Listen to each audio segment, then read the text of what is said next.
Sorry, always Hello. about. Yeah. Hi. Hi, Hemal is there? Yes, sir. Okay, so my introduction of Hemal Shah was not heard by Hemal Shah. Sir, that's all right, sir. I know Yeah. I know myself. Hi, Yes, Keyur. so How are you? right. So we have 47 minutes to go. Is obesity the elephant in the room? And I actually tried to find out the meaning of this term. And then the Merriam-Webster dictionary tells me that an obvious major problem or issue that people avoid discussing. And I'm really, it is so. And if you feel this elephant is not the right term, let's try and catch the bull by the horns. Now, when you try and catch the bull by the horn, there'll be some kind of solution that comes. Now, of course, in today's stock market, the big bull is actually, if you, this photo is moving around in the WhatsApp circle, and you'll see that the big bull finds it difficult to rise to the occasion or to stand up to the stature of Narendra Modi because of his tremendous risk-taking behavior and appetite. Again, no pun is intended, but this is what the photo actually tells you.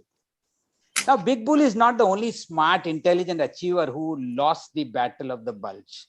And I've known nephrologists weighing 120 kilo developing CKD, obese cardiologists undergoing angioplasties, hugely overweight chain smoking CVTS surgeons undergoing a bypass. And of course, there are any number of obese physicians and diabetologists trying their best to lose weight. So before I move on to the panelists, I have a very wholeness kind of, spiritually inclined Dr. Ameya Joshi, who is part of my chairman's team. And I thought we'll ask him, why do successful people lose the battle of the bulge? Is it difficult to lose weight because of a simple energy in, energy out kind of problem, or there is more to it? Ameya, before the panelists take over individual questions, the more wholesome part of thank it. You. Yeah. Why do we not lose weight? Why do people gain weight? Thanks, sir. Thanks for the invite, and it's really a pleasure to be here on the platform of Neprocon. Really good to see you. And I think your Wi-Fi is a little weak. Yeah. I don't know host's Okay. weight, but the host seems to have muted me. Shut up. So I think this is very, very pertinent because we always think that energy in and energy out, and the what I can say, the leftover is your weight. It's not like that, because you see children eating in the same hostel, people eating in the same mess, and at times people eating in the same family carrying different weights. And there is the key. It's more and more recognized that diabetes is a disease, kidney disease is a disease, hypertension is a disease. Similarly, obesity is also a chronic disease, and it may get manifested not only at early age, but even genetically determined obesity because of epigenetic modifications can get manifest at later ages also. Other than that is a mind and the factors driving it. So we call it as a destiny, which is the major determinant of obesity. And we all know that even cravings could be genetically determined. Gambling attitudes have been genetically determined. So that's destiny. You can't choose your parents. You can't choose the culture you are born in. You can't change. But there are certain things which you can definitely change, and that's your free will. And there comes the effect of how much do you exercise, your motivation levels, your attitude. And I'm not saying it's not important. I'm not saying it's not relevant, but that's not the be all and end all of obesity. It's predominantly your genes and to an extent your environment. Right. Thanks, Ameya. It always happens when you attend a very spiritually inclined talk, or you listen to Deepak Chopra or J. Krishnamurti. Very little of it I can generally understand. But I know for sure that we do not know much about why do we find it difficult to lose weight. I know Dr. Keyur Dave has lost 20 kg, but otherwise it becomes very difficult. So why this panel discussion is important? First of all, we should know the extent of the problem. Kovil, would you want to take this, or Tejas could add whenever there are problems? Rajiv, there are close to 2,000 doctors are registered for today's meeting. How many of them, according to you, must be obese, and how many must be overweight? This is just to get the perspective of what we are discussing and why is it important to discuss as a topic. If you go by waist circumference, I would say 80%. If you go by BMI, I would say at least 50 to 60%. Okay. So very few are like Keyur Dave and Amaya Joshi, fit and fine. Most of us are, as we'll go further in our discussion, we are the thin, fat Indian. Yeah. So we'll whatever go into be your weight. Somebody is on dual devices. Please go on to only one. Yeah. So whatever be your weight, your waist circumference is always high, and Right, that's the problem. So even today we don't know whether BMI is right, waist hip ratio, Right. height divided by waist. So many kinds of parameters to define obesity. And Amaya and Tejas would agree that obesity cannot be the same for people living on Earth, on the universe. It's different. So first and foremost, as Amaya was speaking, we need to consider obesity as a disease first and foremost. So we'll come to that. I'm going to ask all my panelists to be specific, short, crisp, so that we can cover up a lot of topics, and there are many questions which are going to. So according to Rajiv, the percentages, if you combine both obese and overweight, is going to be almost 50% or more. Tejas, any idea about diabetics, hypertensive? Hemal, any idea about CKD? Quickly, we'll just finish off the extent of problem. Yeah, so I think the prevalence studies clearly show that at any given point of time, if you just count overweight, it is almost more than 30 to 40% in diabetics also, or maybe more. And if you count just obese, it is all at present also more than 25 to 30% at any given point of time is what the prevalence studies are telling us. And a disease like obesity itself makes a person more at risk to have other chronic diseases. We'll come to those aspects. So prevalence is around more than 30 to almost 50%. Diabetes prevalence, somebody can tell. Hypertension prevalence, somebody can say in India. And Hemal, the nephrologist, can talk about CKD prevalence. This is just one-liners. Prevalence of diabetes in India. Around 10 to 12%. 10 to 12%. Hypertension, 25, 30, 28%, 29%. What is the figure now?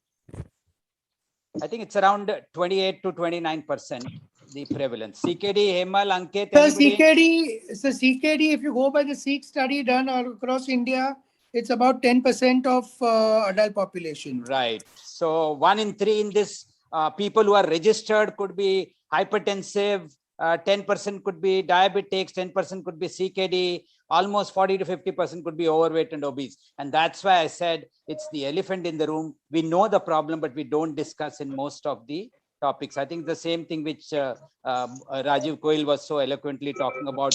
If you take everything combined, the prevalence is quite a lot. And we are forgetting the normal weight obesity, which Rajiv Goel actually touched upon. And that is why it's important. Rajiv, Tejas, you all discuss this YY paradox. I think for the public, let's in short tell me about this YY paradox, or this slide of course is copied from Tivaskar, and he has been kind enough to go. In fact, in the nutrition conference, we had a session on normal weight, or rather normal weight obesity. And that's why I've mentioned being Indian itself is a risk factor. So I think this, Rajiv, Tejas, anybody wants to talk? If I could start, sir. Sure. I just met Dr. Yajnik 15 days back, and he looks exactly the same as is in this photo. Yeah. And this photo clearly specifies the thrifty genotype. Yeah. That at any given point, an Indian baby who's born or an Indian age matched to a Caucasian has more fat as compared to a Caucasian on the same BMI. And that probably goes back to centuries about the thrifty genotype, where genes were developed to store fat rather than expend fat. And that genes over a period of centuries became a liability or a maladaptive mechanism. So something which was done to adapt to famines and very scarcity of food became a maladaptive mechanism in the cocoa colonization of the world 40 years back. So everything was kept in rather than spent, and that's why we are the thin fat Indian. And Barker's hypothesis, which Dr. Yajnik works upon, and he's a true scientist. He's only worked on one hypothesis for the last 30 years of his life, and still coming up with fantastic newer and newer factors which can affect obesity. So I think the thin fat Indian is there to stay, and we will have to find out ways, like from his hypothesis, that we need to catch the mother to prevent any kind of NCDs in the next generation. Right. What Rajiv is saying, that both are having same BMI, but look at Yudkin having a body fat of 9% vis-a-vis Yagnik having 21%. So that's the main point which he's trying to highlight. And so, but actually we forgot it was a renal workshop and a case-based one. So let's go back to the case. This, we got stuck into the introductory part, but it was important to know the extent of problem for people to realize that obesity should be discussed at every forum for the family doctor, because he's the person who can handle it.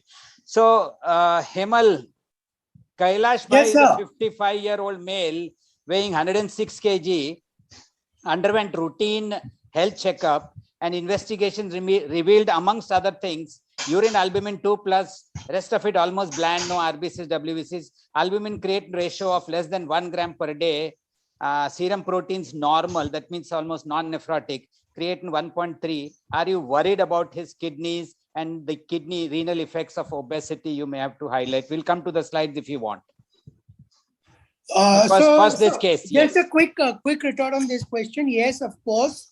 If you look at albuminuria as a marker of renal injury, so just to kind of elaborate a little bit on that, is that when the glomeruli undergo injury and there is damage, first thing that leaks out is albumin, and that's why it's such an important test that we do as a marker for kidney injury. If you were to look at this person's the albumin creatinine ratio, it is suggesting that there is a significant injury going on. And if you were to look at his serum creatinine 1.3, and if you were to calculate his eGFR, it may be a little warped because of his excess weight, but both these parameters suggest that this person already has a significant kidney disease. Of course, a detailed workup will be required to note whether it is only obesity related or there are other secondary glomerular issues causes coexisting in this patient. Yeah, so you wanted to inform the audience about a few aspects of yes. obesity. So I just thought I'll take a couple of 5 slides and tell you about the the issues with obesity and kidney. So these are the 5 issues that I'm going to very quickly discuss, and this has been our understanding over the last decade and a half, in particular, that it's not obesity only through diabetes and hypertension and cardiovascular disease that problems are occurring. Obesity should be put in a separate bucket. So even if there is a person who is non-diabetic, BP is normal, and doesn't already have known cardiovascular disease, simply being obese will lead to chronic kidney disease and many other things that I'm going to discuss. Now, there's a very interesting study we are documenting about in 2004, which looked at non-diabetic obese population, and they found 76% of them qualified to have a renal injury based on the albuminuria that we just talked about. Now, the main reason for this, which has been further studied, is that there is a preponderance of this proteinuria in patients who are known to have increased visceral adipose tissue on CT scan. So studies have been done where they've looked at CT scan and noted the fat deposited, and the higher the fat deposition, the higher the chance of there being a proteinuria. And also the presence of fat in the renal sinus becomes a risk factor for the same. This is directly associated with endocrine problems, which includes hormones like adiponectin, restin, and leptin. This all causes a pro-inflammatory state. There is an oxidative stress occurring, and there is an activation of the renin-angiotensin aldosterone axis, which leads to glomerular hypertension, hyperfiltration, similar to what we see in diabetics, and the downstream events of renal injury, subsequent scarring of the interstitium causing CKD remain the same as in any other cause for chronic kidney disease. So this is how the genesis of that. Renal stones are very common in this because the obesity related hormones, insulin resistance in particular, directly affects the renal tubules, particularly the tubular sodium hydrogen exchanger at the level of the tubules. And this leads, these patients are also noted to have a lower urinary pH. This leads to increased oxalate, uric acid, sodium and phosphorus excretion, which we are all aware are precursors to stone disease. Renal cancers, a meta-analysis of 221 studies has shown that obesity is an independent risk factor for renal cancers, and for every 5 kilogram per meter square rise in the BMI, the risk of getting renal cancers increases by 25%. So this is very significant. So, and the next thing when we talk about is end-stage renal disease, I already mentioned about how obesity causes proteinuria and increase worsening of kidney disease independently. So if there is any other cause wherein a patient has issues with CKD, like say diabetic or hypertensive related kidney disease, obesity is simply going to push this person down a slippery slope very rapidly, leading to end-stage kidney disease. Once these patients are coming on dialysis, an obese person, we find it very difficult to give him a good access for dialysis, particularly AV fistulas. Even if we can do a successful AV fistulas, they do not mature and their usability, because there's a failure to mature, and that makes it, dialysis becomes ineffective. Transplant in an obese person is technically also very difficult, and there are a lot of there is incidents of kinking of the blood vessels which have been attached to the pelvic vessels due to the obesity, visceral obesity in particular.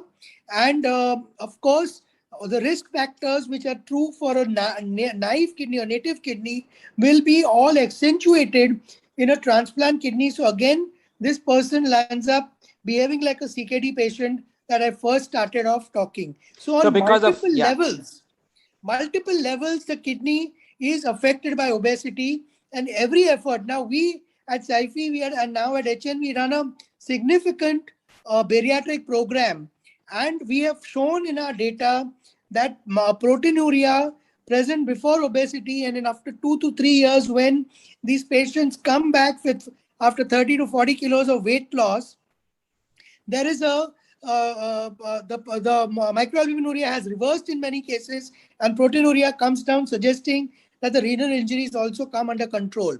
So we'll come back, Hemal. Yeah. The last point, a word of caution about gastric surgeries with bariatric is that there may be an increased incidence of oxalate stones. Correct. I think with that, I hand it over back. So I think Hemal has answered all the questions he was supposed to answer in the next 25 minutes, all at one go. So that's the beauty of Hemal Shah. Sab ek saath mein khatam ho gaya. Anyway, so we move on to so that is why I think World Kidney Day decided to put the theme of obesity as an important area for even nephrologists. Otherwise, it was all left to this Rajiv Kovil, Ameya Joshi, Tejas Shah. Ye log, diabetes used to be managed by them. So the obesity also became a renal disease. Anyway, Tejas or Rajiv, whoever, Kailash Bhai's health checkup showed him to be diabetic and obese, the classical diabesity. 2 saal pehle he had approached one of y'all. Of course, he didn't listen to any of y'all. He had come to you for consultation 2 years back when he was 110 kg. What would be your workup of an obese patient? He's not yet proteinuric. He's just an obese patient coming to y'all and not coming to us. And the other guy, one of them can take Tejas or Rajiv, one part, and the other person can take, are there any correctable or iatrogenic causes one should rule out in obesity? So workup and related to it. Anybody? Rajiv, you going ahead or? Go ahead. So essentially, workup basically means some amount of hormonal test to see. This Kailash Bhai doesn't require anything. He's a middle-aged man. But to rule out, because obesity seems to be the mother of all NCDs. So if he has a chronic kidney, we also need to rule out non-alcoholic fatty liver disease. Obese phenotypes are known to have even fatty kidneys. So one is to rule out non-alcoholic fatty liver disease, screen for cardiovascular disease based on whatever is the screening method.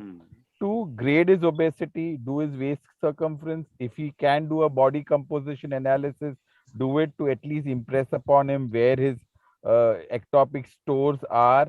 Then we need to work him up on whether he has any other kind of non-communicable diseases, whether it's diabetes, hypertension, dyslipidemia, whether he is a underlying hypothyroid and all these factors.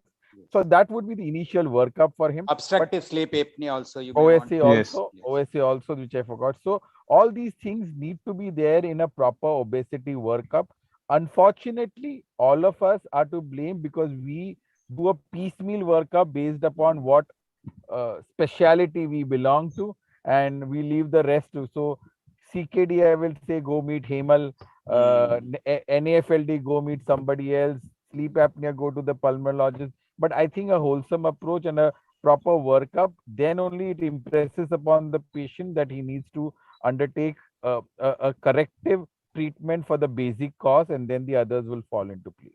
Right. So some of the correctable or iatrogenic causes, drug related or anything Yeah. to put on weight and So- all.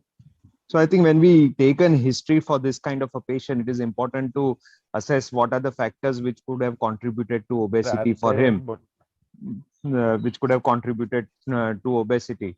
So genetic, of course, is one of the most common cause. But if somewhere I had read that the genetic causes also, the genes are responsible only for a very small portion of the rise in weight which is there in obese patients. It's only around, it was seen in some studies, it was only around 3 to 7 kgs that a person puts on, is because of genetic component. So apart from genes or genetic markers which are there, you need to take a detailed history for the patient, for family history of such things. Apart from that, any drugs if the patient is on, we know there are a number of drugs, especially the psychiatric drugs treated for depression, etc. Qutipin, clonazepam. There are SSRIs inhibitors which are responsible for weight gain. Apart from that, any history of steroids, etc., taken for any kind of treatment, which is most common for such kind of a patient. So ruling out other causes which can be negated, which can, by which virtue of which the patient can lose weight again. And I think the most important again is to take a dietary recall for this kind of a patient. The most common cause for obesity is when the consumption of calories is more and the expenditure is less. So the target, I think reforming the diet history for this kind of a patient can itself make him lose weight. We know by studies which have shown remission in diabetes also, that if you just cut down on calories by almost 50%, or if a person loses weight, things can be reversed. So I think that is the most important reversible factor. I think we have Carlin here. She is, of course, dietitian to one of the most famous bariatric surgeon, Mufi. So Carlin, can you help us in understanding what could be the dietary therapy, lifestyle changes, behavioral changes, etc.? How do you approach a guy who is referred to you before Mufi decides to operate? Most of them must have been first referred to you. Ki baba iska jara vajan kam karo. Carlin, how would you take it? Absolutely. So I think the biggest factor is first to get a detailed diet recall. And for us to keep in mind as nutritionists, we always believe that the patient is always going to underreport. So to sort of ask leading questions to get an understanding of not only the 24-hour diet recall of what they've eaten, but also to understand dietary patterns, because they could be eating really well on the weekdays, but sort of completely go off record on weekends. You could have patients who are frequent travelers or not able to stick to a diet plan, or it's just inherent the way food is being prepared and cooked at home that could also lead to the progression of weight over the years. In conjunction with that, also lifestyle factors. So in terms of physical activity, are they leading sedentary lifestyles? Also, a lot of patients that we see, we find that they have sort of also undergone a lot of yo-yo dieting. So they've undergone a lot of crash diets or fat diets. So they tend to have lost the weight initially, but because if it was a highly restrictive diet, have sort of bounced back, and the weight has bounced back with vengeance after that. So even a history of previous weight loss attempts is extremely important to be able to get an understanding of why the patient has reached where he is. In order to figure out how to manage this patient now on, so definitely a hypocaloric diet will be important. Managing protein, not over restricting, but a normal protein, so maybe about 0.6 to 0.8 of their ideal body weight, so that you're not causing any sort of wasting, and also get their nutrient profile done to figure out if there are deficiencies of calcium, D3, iron, etc., so that the patient not only loses weight but also loses healthy weight. That's how we would approach it initially. So if he tells you that he's heard a lot about these fat diets, he wants to try keto diet, he wants to try intermittent fasting, he wants to try those powders, which are being sold by some of the companies. What is your take on all these? Unfortunately, sir, these are very short-term results. So they probably will work for that 15, 20, maybe max to max about a month to 3 months, but they're not sustainable. And that's why we have all of this rebound obesity. A lot of them have tried everything under the sun to lose the weight, but they ultimately come back because they're not able to maintain that weight. And I think in order to be able to maintain weight, you need to have a sustainable diet plan. Which is, I think, where a lot of people falter, because unfortunately, a sustainable diet plan is not as glamorous as having a protein shake or a pill, or, unfortunately, it's not that. So sustainable diet therapy is something that we have to focus on. And that, unfortunately, is not quick results. It does take time and does take a lot of effort on the part of the patient to be able to follow that kind of a program. That's my take on it. Yeah, so we'll move on to drugs as to whether there is any role of giving any pills, because most people want a shortcut to it and everybody feels that I have tons of money, give me some tablet I will take and finish it off. But before that, I asked this question in the beginning.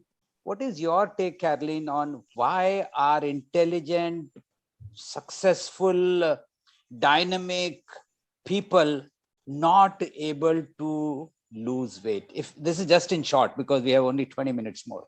I think, sir, it's because a lot of us are after quick fixes, and that's exactly what I'm saying. So a lot of effort is put into marketing pills and powders and quick fixes, which works for the short period of time. So we are happy with the results for the next 3 to 6 months, but in the long term, the weight bounces back, and that's why the problem is constantly evolving. We're not being able to cut it short there and then. Okay. So one take is that we as a society are we eat too much, and a lot of people. What is we? What is we? No. What is we? Is it Indian or human race? Are you talking? So I would say you don't see so much in the European race. Oh no. At least in India, I would say definitely. For insistence on 4 meals a day and a certain amount of diet. Right from childhood, this is being pushed into it. So that was probably a more simplistic answer to what it is. We are a society that eats too much. Okay, but I thought the entire world eats. But your point about as a culture, we feed people who come home first gulab jamun before we even ask for water. Time, that is correct. So pharmacotherapy, what is the role of drugs in combating obesity? Rajiv and Tejas, do you all use medicines in some patients, and which ones? So unfortunately, sir, we don't have any medication which is approved globally in India. Nor do we have the combination of topiramate, nor do we have the combination of bupropion in India. And most of them have side effects of really psychiatric side effects, psychotic side effects. So the only approved drug which is there is liraglutide, which is the injectable preparation at 3 milligram dosage, which is called Saxenda internationally. That particular dosage is not yet launched in India, and the cost becomes very high. It almost goes up to 20,000 to 22,000 rupees a month. But I believe next year we're going to have injectable semaglutide in the third quarter. And that would be a game changer, because 2.4 milligram stepped up to the maximum dose of 2.4 milligram once a week, and the data supporting it is very, very good in people with obesity, in people with diabetes and obesity, and people also with NAFLD and obesity. Right. So So the till then, future for obesity looks very promising, especially with the once a week GLP-1 and something called as twin cretins also coming in. So I very think the future looks good in terms of injectable therapy. Cost will be higher, but I think people are ready to spend a lot of money on obesity, and most of it goes to quacks today. And it's time that we got the money to qualified people who know how to treat obesity. right. Tejas, do we use Orlistat, or now we are not using much of it? Yes, we were using when it, but now I think the major problem with Orlistat is again lack of availability. I think most of the times patients don't get it. Initially, yes, we were using it, but long-term results with Orlistat also are not very good, at least in my clinical experience. Though patient, of course, has the problems of fatty stools and flatulence and all those things. The tolerance for long-term is not there for most of the time with patients, and the desired weight loss, when it doesn't give with taking 3 pills a day, ultimately the compliance issue comes with Orlistat, and patients just don't continue for a longer period of time is what the experience is. Right. So there could be a full talk on devices and bariatric, but I think for now we just between devices and bariatric, we know bariatric is pretty common and popular, but what about the role of devices? Is there a significant population of people who are opting out for devices, and whether it works to the extent? Any of y'all can take? So I've had very few people opting. Actually, to be frank, only 3 of them. Intragastric balloon is a procedure which obviously involves a lot of expertise. The cost is high, almost comes up to bariatric. What I have found is that because of the oily nature of our food, the a lot of food stacking occurs below the balloon and leads to a lot of dyspepsia and a lot of foul odor. So the out of the 2 patients, both of them got them removed after 6 months. So there is a problem with intragastric balloon. I believe the expertise is not available everywhere, and the cost almost comes up to the same as a bariatric. So if need to be done, and I believe obesity is has to be a process which is not reversible. It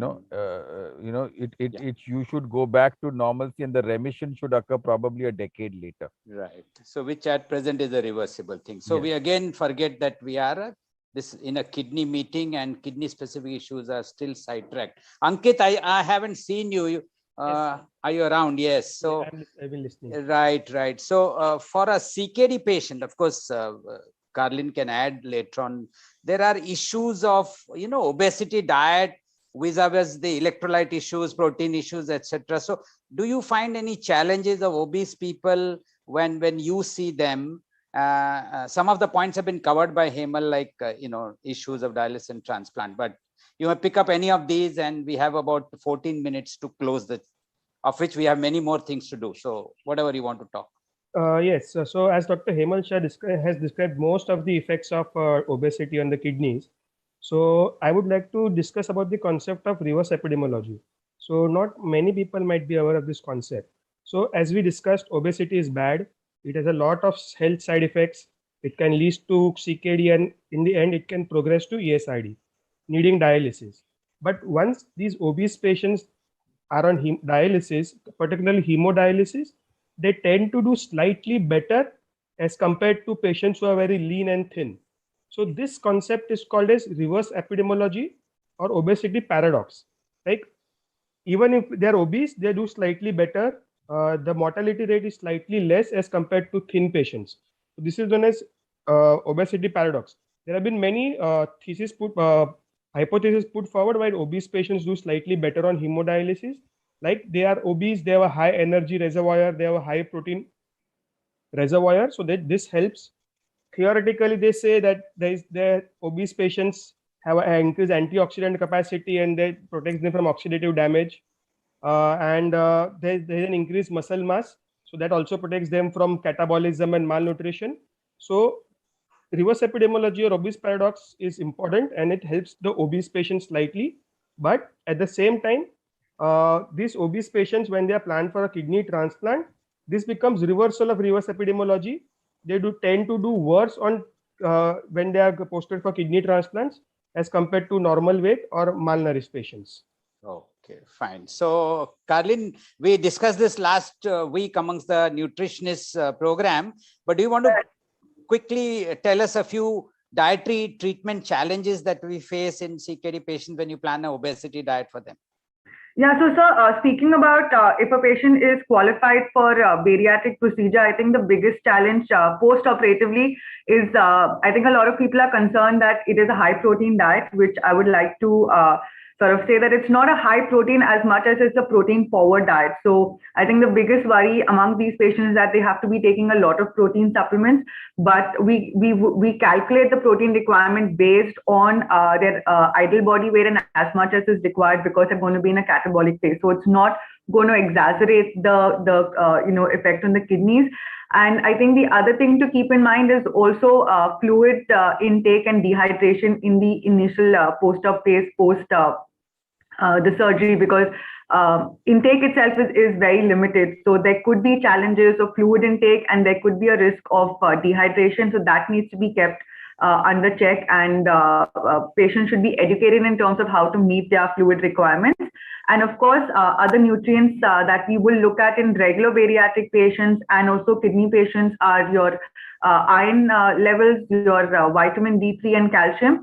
And of course, making sure we're not over zealous with supplementing with things like vitamin C and vitamin A so that we don't have another problem on our hands.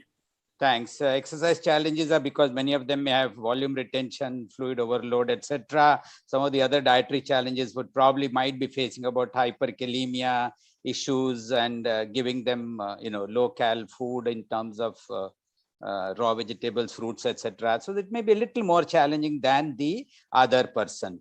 Anyways, 28-year-old son came to Tejas for advice, but maybe we'll first tackle the daughter and then come to son if we have time, because the daughter is very important. So Kailash Bhai's daughter becomes pregnant. Now that by itself is not big news, but she's 5 feet 3 inches height, 62 kg weight, 3 months pregnant, having a doting husband, a loving mother, and surprisingly caring mother-in-law.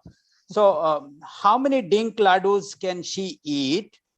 And how many months she should relax and not work and enjoy her pregnancy? Should she eat for 2 people because she has 1 more person inside? And not surprisingly, given the love and affection, she's 80 kg at term. Now, this is one area I think we have has Dr. Saloni joined? Is she there in the audience?